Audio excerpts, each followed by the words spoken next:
Hello. പുറത്ത് നല്ല മഴ പെയ്യുന്നുണ്ട്. ഇപ്പോൾ രാവിലെ സ്കൂളിലേക്കും ഷോപ്പിലേക്കും ഒക്കെ പോകാനുള്ളവരെയൊക്കെ പറഞ്ഞു വിട്ടിട്ട് മുറി ഒന്ന് തൂക്കാന്നോർത്ത് വന്നതാണ്. അപ്പോൾ തന്നെ ബെഡ്ഷീറ്റൊക്കെ ഒന്ന് മാറ്റിയേക്കാമെന്ന് വിചാരിച്ചു. ബെഡ്ഷീറ്റൊക്കെ മുഷിഞ്ഞ് കിടക്കുകയായിരുന്നു.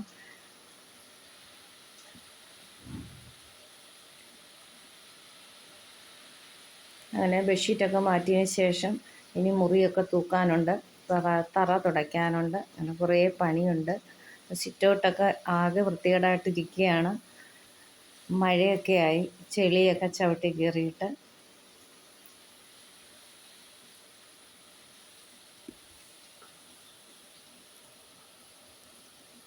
അങ്ങനെ ബെഡൊക്കെ വൃത്തിയാക്കി നീറ്റാക്കി ഇട്ടിട്ടുണ്ട്. ഇനി മുറി അങ്ങ് തൂക്കാമെന്ന് വിചാരിച്ച് പെട്ടെന്ന് തന്നെ മുറി തൂത്തെടുത്തിട്ട് ഇനി അടുത്ത കുറേ പണികൾ കിടപ്പുണ്ട്.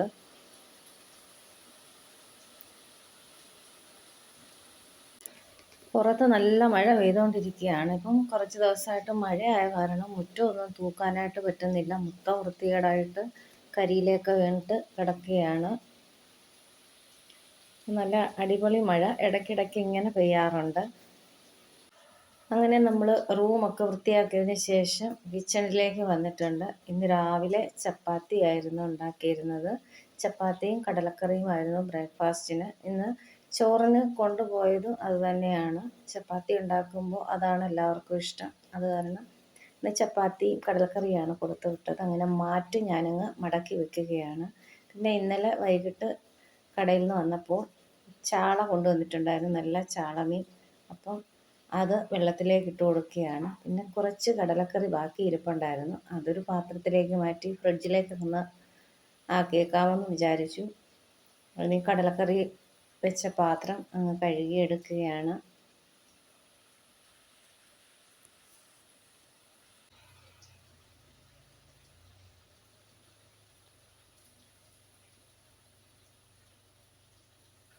ഇനി അത് കഴിഞ്ഞിട്ട് എന്നെ കാത്തൊരു വലിയ പണി ഇരിപ്പുണ്ട്, ഞാൻ കാണിച്ചു തരാം.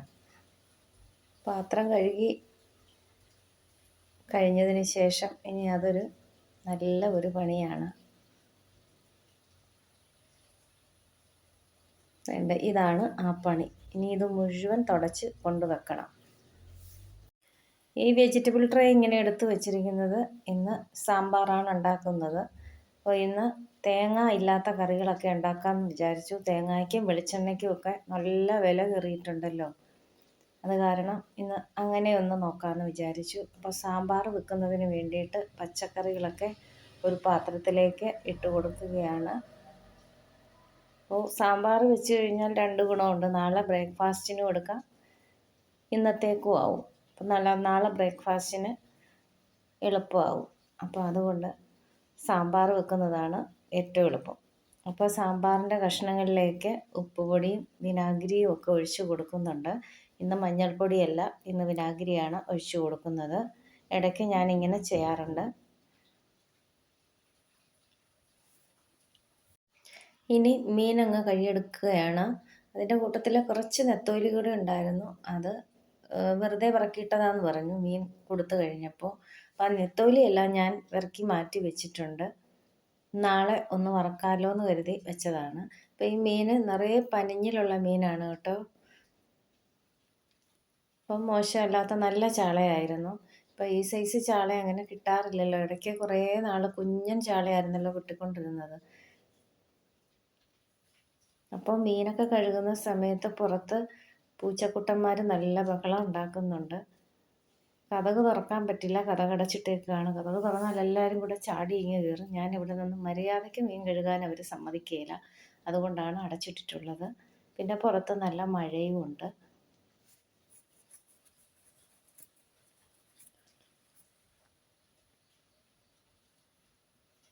അങ്ങനെ മീനെല്ലാം കഴുകി വൃത്തിയാക്കി എടുത്തിട്ടുണ്ട്. ശരിക്കും പനഞ്ഞിലും കിട്ടിയിട്ടുണ്ട്. ഇനി ഈ മീനിൻ്റെ തലയും വേസ്റ്റും എല്ലാം പൂച്ചകൾക്ക് കൊണ്ട് കൊടുത്തിട്ട് വരാം. അത് ഉപ്പിട്ട് ഒന്നുകൂടി തേച്ച് വൃത്തിയാക്കിയിട്ട് കഴുകുകയാണ്.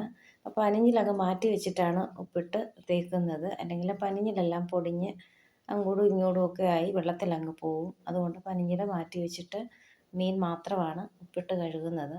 പനിഞ്ഞിലും നന്നായിട്ട് കഴുകും കേട്ടോ ഇതിന് ശേഷം.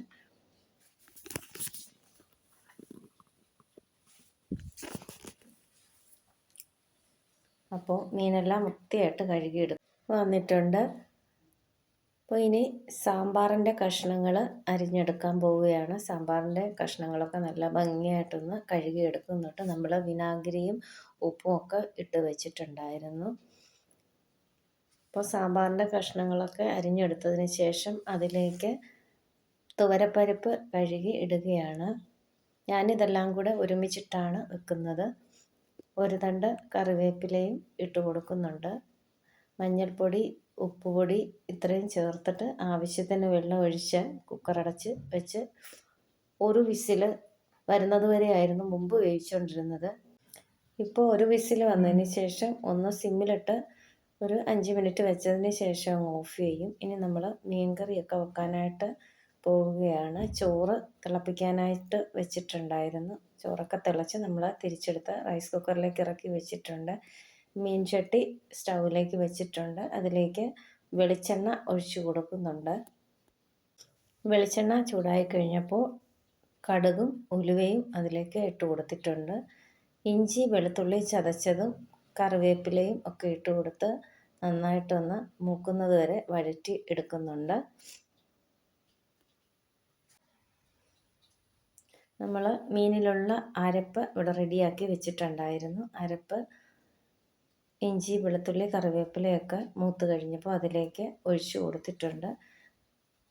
അരപ്പെടുത്ത പാത്രം കഴുകി കുറച്ച് വെള്ളം കൂടെ ഒഴിച്ചു കൊടുക്കുന്നുണ്ട്. കുറച്ച് ചാറൊക്കെ വേണമല്ലോ. മുളക് കറിയാണെങ്കിലും അത്യാവശ്യം ചാറൊക്കെ ഞങ്ങളും വെക്കാറുണ്ട്. അങ്ങനെ കുറച്ച് വെള്ളം കൂടെയൊക്കെ ഒഴിച്ചു കൊടുക്കുന്നുണ്ട്.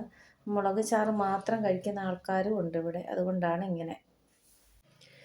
അരപ്പൊക്കെ നന്നായിട്ട് തിളച്ചിട്ടുണ്ട്. ഇതിലേക്ക് ഇനി നമുക്ക് മീൻ കഷ്ണങ്ങൾ ഇട്ട് കൊടുക്കാം.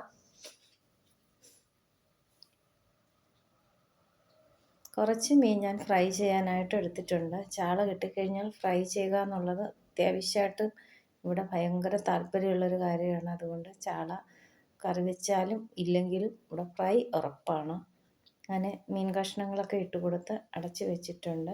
അപ്പോൾ മീൻ ഫ്രൈ ചെയ്യുന്നതിന് വേണ്ടി ഒരു പാൻ സ്റ്റൗവിലേക്ക് വെച്ച് ചൂടായപ്പോൾ ആവശ്യത്തിന് വെളിച്ചെണ്ണ ഒഴിച്ചു കൊടുക്കുന്നുണ്ട്.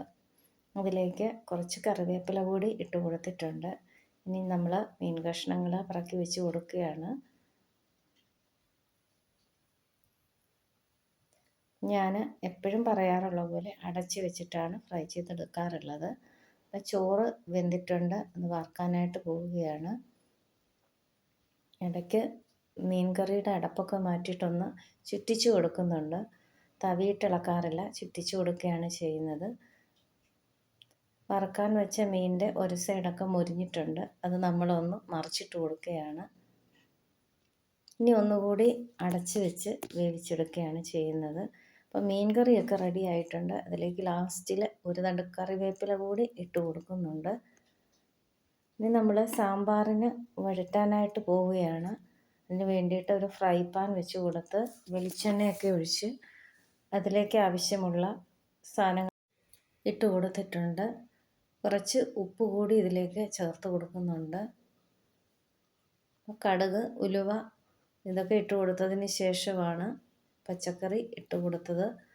പച്ചക്കറി എന്ന് വെച്ചാൽ വെണ്ടയ്ക്ക, സവാള, തക്കാളി ഇത്രയാണ് ഇട്ട് കൊടുത്തിട്ടുള്ളത്. ഇതെപ്പോഴും വഴറ്റി ചേർക്കുന്നതാണ് നല്ലത്. പച്ചക്കറിയുടെ കൂടെ ഇട്ട് കഴിയുമ്പോൾ നമ്മൾ വിസിലടിക്കുന്ന സമയത്ത് ഇതൊക്കെ ഭയങ്കരമായിട്ട് വെന്ത് കുഴഞ്ഞു പോകാറുണ്ട്. അത് കാരണമാണ് ഇങ്ങനെ ചെയ്യുന്നത്. ഇങ്ങനെ ചെയ്തിട്ടില്ലാത്തവർ ഇങ്ങനെ ചെയ്ത് നോക്കണം. നമ്മുടെ മീൻ ഫ്രൈയും റെഡി ആയിട്ടുണ്ട്. നമ്മളത് ഒരു പാത്രത്തിലേക്ക് ഇട്ട് കൊടുക്കുകയാണ്. അടച്ചുറപ്പുള്ള പാത്രത്തിൽ ഇങ്ങനെ ഇട്ട് വെക്കുന്നത് പൂച്ചകളൊക്കെ ഉള്ള കാരണമാണ് കേട്ടോ. ഇനി ഇതിലേക്ക് തന്നെ നമ്മൾ പനിഞ്ഞിൽ കൂടി പൊരിച്ചെടുക്കാനായിട്ട് പോവുകയാണ്. ആ പാൻ തന്നെയാണ് വെച്ച് കൊടുത്തിട്ടുള്ളത്. കുറച്ച് വെളിച്ചെണ്ണ ഒഴിച്ചു കൊടുത്തിട്ടുണ്ട്. വെളിച്ചെണ്ണയൊക്കെ നമ്മൾ പറയുന്ന പോലെ ഇപ്പോൾ അളന്നും തൂക്കി ഒക്കെയാണ് എടുക്കാറുള്ളത്. അതിലേക്ക് കുറച്ച് കറിവേപ്പില ഇട്ട് കൊടുത്തിട്ടുണ്ട്.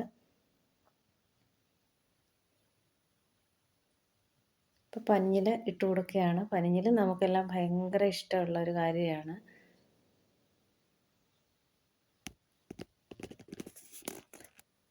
മീൻ വറുക്കാൻ ചേർത്ത അരപ്പ് തന്നെയാണ് പനിഞ്ഞിലിനും ചേർത്ത് കൊടുത്തിട്ടുള്ളത്. നമ്മൾ ഇടയ്ക്കിടയ്ക്ക് പച്ചക്കറി, നമ്മുടെ തക്കാളി, വെണ്ടയ്ക്ക, സവാളയൊക്കെ ഒന്ന് ഇളക്കി കൊടുക്കുന്നുണ്ട്.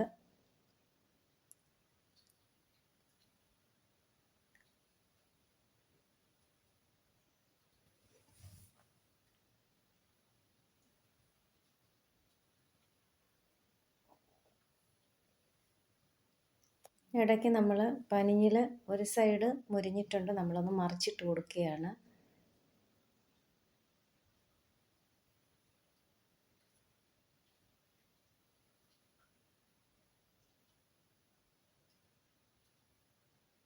ഇത് രണ്ട് കൈയും പോരാതെ വരും, ഇത് മറിച്ചിട്ടെടുക്കണമെങ്കിൽ നീങ്ങി നീങ്ങി പോവുകയാണ്.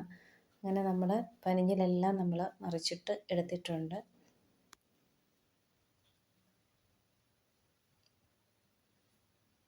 ഈ സാധനം ഉണ്ടെങ്കിൽ ഇത് മാത്രം മതി ഒരു പ്ലേറ്റ് ചോറുണ്ണാനായിട്ട്. വേറെ ഒരു കറിയും വേണമെന്നില്ല. ബാക്കിയുള്ള കറികളെല്ലാം നമുക്ക് അധികമാണ്. അത്രമാത്രം ടേസ്റ്റാണ്, പ്രത്യേകിച്ച് ഇപ്പോഴത്തെ ചാളയുടെ പനിഞ്ഞിൽ. നമ്മൾ ഒന്നുകൂടി അടച്ച് വെച്ച് കൊടുത്തിട്ടുണ്ട്. ആ സൈഡും കൂടെ ഇരുന്നൊന്ന് മൊരിയട്ടെ.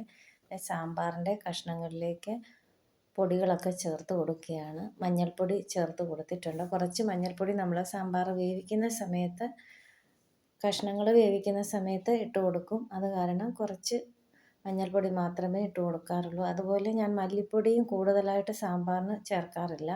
1 ടീസ്പൂൺ മല്ലിപ്പൊടി ചേർത്ത് കൊടുത്തിട്ടുണ്ട്. 2 ടീസ്പൂൺ മുളക് പൊടിയാണ് ചേർത്ത് കൊടുക്കുന്നത്. ഈ ഓരോ പൊടികളും ചേർത്ത് കഴിഞ്ഞിട്ട് ഇതിൻ്റെ പച്ച മണം നന്നായിട്ട് മാറുന്നതിന് വേണ്ടിയിട്ട് നമ്മൾ നന്നായിട്ടൊന്ന് ഇളക്കി കൊടുക്കുന്നുണ്ട്.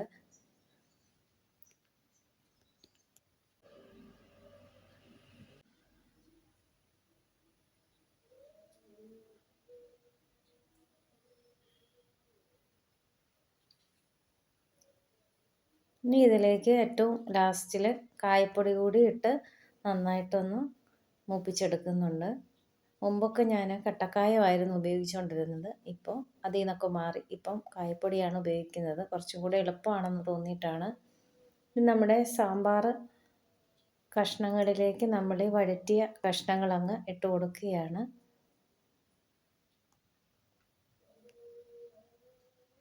അതൊന്ന് ചൂടായി വരുമ്പോഴേക്കും നമുക്ക് പുളി പിഴിഞ്ഞത് കൂടെ ഇതിലേക്ക് ചേർത്ത് കൊടുക്കണം. നമ്മൾ പുളി പിഴിഞ്ഞത് കൂടി ചേർത്ത് കൊടുക്കുകയാണ്. പുളി കുറച്ച് മാത്രമേ ചേർക്കുന്നുള്ളൂ. തക്കാളിയൊക്കെ ഇട്ടിട്ടുള്ള കാരണം അതിൻ്റെ ഒരു പുളി ഇറങ്ങുമല്ലോ, അതുകൊണ്ട് കുറച്ച് പുളിയേ ചേർക്കുന്നുള്ളൂ. അപ്പോൾ നമ്മുടെ പനിഞ്ഞിലൊക്കെ ഫ്രൈ ആയി വന്നിട്ടുണ്ട്. സാമ്പാർ തിളച്ചിട്ടുണ്ട്. ഇനി നമ്മൾ ചോറ് മുരിച്ചെടുക്കാനായിട്ട് പോവുകയാണ്. അപ്പോൾ നമ്മുടെ ഇന്നത്തെ പണികളെല്ലാം കഴിഞ്ഞിട്ടുണ്ട്. ഈ വീഡിയോ കണ്ട് ഇഷ്ടപ്പെട്ടെങ്കിൽ ലൈക്ക് ചെയ്യുക, ഷെയർ ചെയ്യുക, കമൻറ്റ് ചെയ്യുക. നല്ലൊരു വീഡിയോയുമായിട്ട് വീണ്ടും കാണാം. Thank you.